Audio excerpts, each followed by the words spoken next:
84 लाख योनियों का रहस्य क्या है? अगर आपको ये पता नहीं तो चलिए आज इनके बारे में जानने की कोशिश करेंगे। इनसे पहले आप अभी तक हमारे इस चैनल को सब्सक्राइब नहीं किए हैं तो अभी इस चैनल को सब्सक्राइब कर लें और साथ ही बेल आइकन को दबाकर ऑल पर सेट कर लें ताकि जब भी मैं वीडियो अपलोड करूं तो इसका नोटिफिकेशन सबसे पहले आप तक पहुंचे, क्योंकि यहाँ हर रोज ऐसे ही मजेदार कथा कहानी लेके आते रहते हैं। अगर यह कहानी आपको अच्छा लगे तो एक लाइक कर दे। तो चलिए बिना समय गवाए शुरू करते हैं आज का यह महत्वपूर्ण जानकारी। 84 लाख योनियां मनुष्य की या पशु पक्षियों की कहते हैं। भारत में ही 84 लाख योनियों का ज्ञान है। कोई तो कहते हैं पृथ्वी कछे के ऊपर टिकी है, कोई कहता बैल के सींग पर है, बैल सींग बदलता रहता। आज हमें साइंस ने सब बता दिया। पृथ्वी कहाँ है? पृथ्वी तो स्पेस में है। वैसे ही 84 लाख वाली बात को हम यथार्थ माने व नहीं। 84 लाख योनि का अर्थ बैल के सींग वाली बात जैसी ही गपोड़ा तो नहीं मार रखा है कन्ही। अगर शास्त्रों ने अनेकों बातों को खंडन कर दिया साइंस ने, तो इस बात को सत्य कैसे माने? जबकि एक मनुष्य आत्मा अगर कुत्ते घोड़े इत्यादि के तन में जाए तो बड़ा आश्चर्य लगेगा, क्योंकि संस्कार कुत्ते वाले घोड़े वाले कहाँ से लाएगी? कहाँ महल में बैठने वाला गाड़ी पर चलने वाला कुत्ता घोड़ा बन गया? ये बात हजम न होती।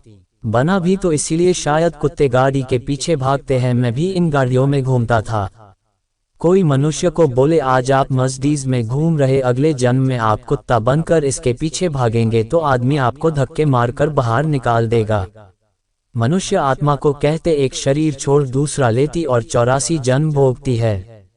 कहते हैं ये एक नाटक है जिसके 4 पार्ट है, जिनको सतयुग त्रेता द्वापर कलयुग कहा गया है।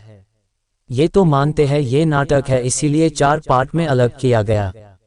जैसे कि फिल्म होती है उसके काफी सारे पार्ट होते हैं। जैसे 24 घंटे को 4 भागों में बांटना हो तो 6-6 घंटे में बटेंगे न। ऐसे 4 युगों को 4 भागों की आयु कोई की कम कोई की ज्यादा कैसे हो सकती है? वर्ष भी सेम पार्ट में विभाजित होता है। इसी प्रकार 4 युग समान आयु के होने चाहिए और चढ़ती कला से उतरती कला में होने चाहिए न। यहाँ उल्टा कर दिया। सतयुग में कंस दे दिया, त्रेता में रावण, तो कलयुग में क्या होगा? फिर स्वर्ग कहा था, सतयुग में ही हंगामे है तो शांति कहाँ होगी? फिर दुनिया सुख चैन की थी नहीं कभी। परमात्मा शिव कहते 4 युग है, इन युगों में हर युग में अलग अलग कला वाले मनुष्य रहते हैं। सृष्टि की ग्रेड कम होने कारण golden, silver, copper, iron in युगों को कहा गया है। हर युग की सीमित आयु है, कम ज्यादा नहीं होती है, क्योंकि ये ड्रामा लिमिट का बना हुआ है, कायदे से बना हुआ है। जैसे कायदे से दिन के बाद रात आती, सीधे दोपहर नहीं आता, सुबह होती है। कायदे से बरसात होती, सर्दी टाइम में आती, वैसे ड्रामा भी कायदे से 5000 साल का बना हुआ है। इसमें हर चीज नियम से चलती है, हर चीज का एक प्रोसेस है। किसी को चोट लगती है तो उसकी हीलिंग दवाई की सामग्री भी ड्रामा में तैयार है, हर चीज है। वैसे परमात्मा का आना और ड्रामा को पलटना सब इस खेल में है।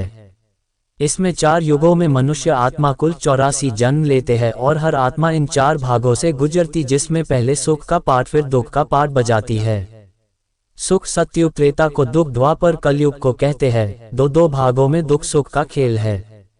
दुख में भगवान को पुकारते हैं, सुख में भगवान को भूल जाते हैं। अर्थात सतयुग त्रेता में कोई भगवान को याद नहीं करते, क्योंकि वो खुद देवी देवता थे, सुखी थे। इसी भूल के कारण मनुष्य ने श्री कृष्ण को ही भगवान समझ लिया, क्योंकि 2 युग सुखी थे तो उन्हें भी जन्म मरण में आकर दुखी होना है। इसीलिए 2 युग बाद वो दुखी हो जाते और अपने ही सुख के स्वरूप श्री कृष्ण आदि को पूजने लग जाते, उन्हें ही भगवान समझ लेते।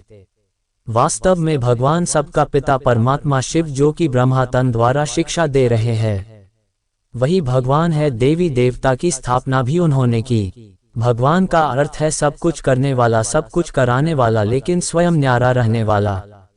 अर्थात भगवान जन्म मरण में नहीं आते। श्री कृष्ण को ऐसा नहीं कहते, वो सब कुछ करता है और करवाता है, क्योंकि वो जन्म मरण में आते हैं। इसीलिए भगवान की महिमा एकदम अलग है, वही सबके पिता है और सर्वोच्च है।